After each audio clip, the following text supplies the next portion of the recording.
One morning, Gregor Samsa awoke from unsettling dreams to find himself transformed into a monstrous vermin. This is one of the most jarring openings in all of literature. But the genius of Franz Kafka's 1915 novella, The Metamorphosis, is not the grotesque fantasy of a man becoming an insect. The true, enduring horror is far more subtle and chillingly close to our own reality. It is a story about economics before it is a story about entomology. The real tragedy unfolds not within Gregor's hardened shell, but in the cold calculus of his family's response. There is no real concern for his impossible suffering, no attempt to understand his plight. Instead, their panic revolves around a single, pragmatic question. Who will pay the bills? Gregor, the diligent traveling salesman, the family's financial engine, has stopped producing. And in that moment of ceased utility, his humanity is revoked. He is no longer a son or a brother. He has been reclassified.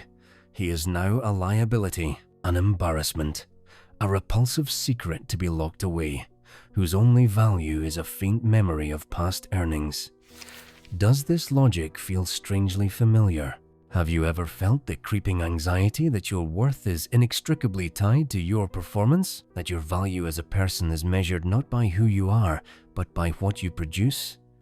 This is the central nerve that Kafka exposed over a century ago, the terrifying commodification of the human soul. He understood this pressure so profoundly that he made a specific, adamant demand to his publisher in a 1915 letter.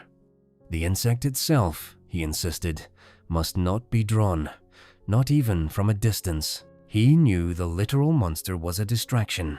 The focus had to remain on the psychological horror, the monstrous way a system, and the people within it, can strip a person of their identity the moment they are no longer deemed useful. Kafka was diagnosing the anxieties of an emerging industrial age, yet his words echo with prophetic clarity in our digital one. He foresaw the burnout culture, the imposter syndrome, the quiet terror of feeling disposable in a world that worships relentless productivity. The story isn't just a classic of surrealist fiction.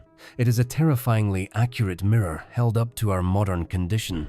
You may not wake up with a carapace and twitching antennae, but if you have ever felt like a burden for simply being, you are already living the metamorphosis.